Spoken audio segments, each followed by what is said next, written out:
कभी सोचा है जब रावण ने विभीषण को देश निकाला दिया था, उस क्षण दोनों भाइयों के बीच क्या क्या कहा गया होगा? क्या सिर्फ क्रोध था या एक गहरी पीड़ा? क्या सचमुच विभीषण गद्दार था या रावण ने अपने ही विनाश की नींव रख दी थी? आज सुनिए उस आखिरी संवाद को जिसमें लंका गूंज उठी थी, भाई से भाई की टकराहट में। और यकीन मानिए इस संवाद को आप बीच में छोड़ नहीं पाएंगे। रावण कहता है, विभीषण तू फिर आया है? क्या अब भी मुझे उपदेश देने आया है कि मैं क्या करूं और क्या ना करूं? तू भूल रहा है, तू मेरा छोटा भाई है, राजा नहीं। विभीषण कहते हैं, भाई आज मैं छोटा नहीं, केवल धर्म का सेवक हूं और धर्म का पहला कर्तव्य है सच बोलना। तू रावण है, विजेता, विद्वान, शिव भक्त, पर तू अंधा हो गया है। अभिमान ने तेरी आंखें छीन ली हैं। रावण कहता है, क्या धर्म यह कहता है कि कोई अपनी ही मातृभूमि, अपने ही भाई का विरोध करे? क्या धर्म यह कहता है कि तू मेरे शत्रु राम का पक्ष ले? विभीषण कहते हैं, मैं राम का पक्ष नहीं ले रहा, मैं सत्य का साथ दे रहा हूं। सीता का हरण अधर्म था। रावण तूने उसका अपहरण करके केवल एक स्त्री का नहीं, संपूर्ण नारी जाति का अपमान किया है। रावण कहता है, विभीषण मैं रावण हूं, लंका का सम्राट, जिसके नाम से देवता थरथराते हैं, जिसने मृत्यु को भी अधीन किया है। और तू मुझे नीति सिखाएगा? विभीषण कहते हैं, हां, क्योंकि मैं जानता हूं कि तू विनाश की ओर बढ़ रहा है। आज अगर मैंने चुप्पी साध ली तो लंका जल जाएगी, तेरा नाम इतिहास में राक्षसों का प्रतीक बन जाएगा। रावण कहता है, तो तू चाहता है मैं सीता को लौटा दूं, उस राम को झुक जाऊं? क्या ये चाह है तेरी?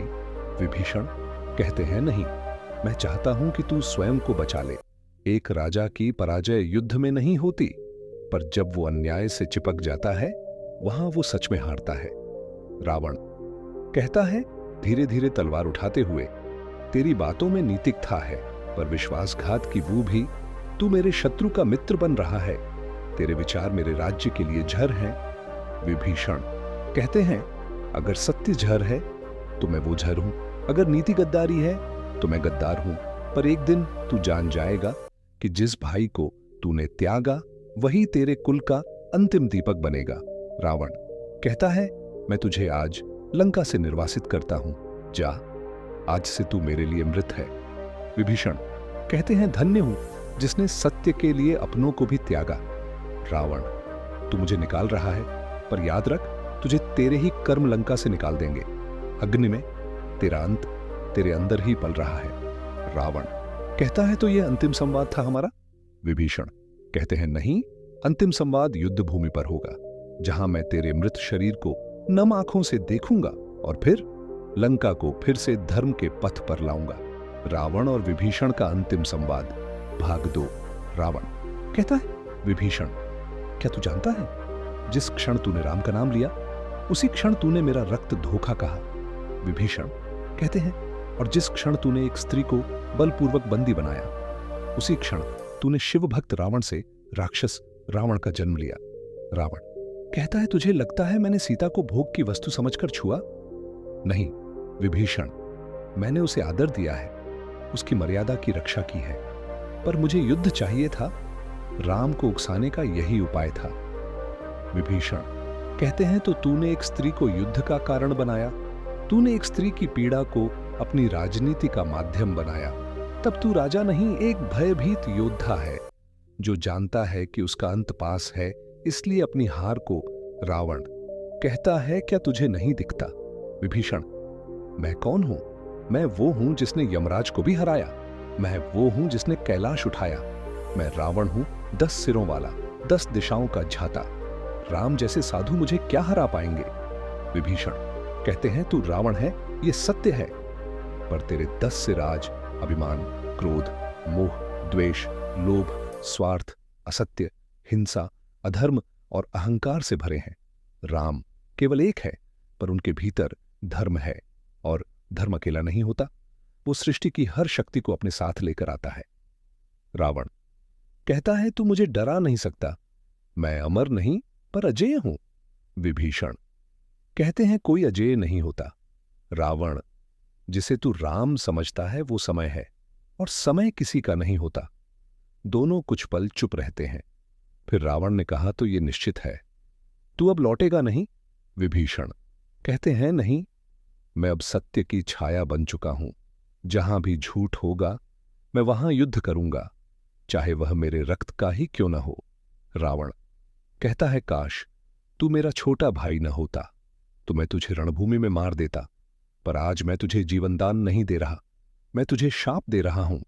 विभीषण कहते हैं, शाप वही देता है जो भीतर से हार चुका हो, और आशीर्वाद वही पाता है जो सत्य की राह पर चलता है। रावण कहता है, जा विभीषण, जा, ले जा अपने साथ मेरी लंका का भाग्य भी, क्योंकि आज तू भाई नहीं भविष्य का प्रतीक बन गया है। विभीषण कहते हैं, और तू आज से केवल रावण नहीं, रामायण की त्रासदी है। कथा हो या कोई सीख, रामायण में लिखा गया है कि अधूरी बात सुनना और अधूरी कथा सुनना पाप की श्रेणी में आता है। अधूरी बातों से न केवल भ्रम फैलता है, बल्कि सत्य का अर्थ भी बदल जाता है। इसलिए इस कथा को अंत तक जरूर सुनिए, क्योंकि यह केवल एक संवाद नहीं, बल्कि एक युग के अंत की भविष्यवाणी है। कथा। विभीषण कौन था, गद्दार या त्रिकालदर्शी? लंका नगरी सोने की नहीं, अहंकार की नगरी, जहां रावण का सिंहासन केवल सोने से नहीं, डर और युद्ध से जड़ा हुआ था। वो रावण जो विद्वान था, शिवभक्त था, पर एक गलती ने उसे अधर्मी बना दिया, और उस गलती के खिलाफ खड़ा हुआ उसका अपना भाई विभीषण।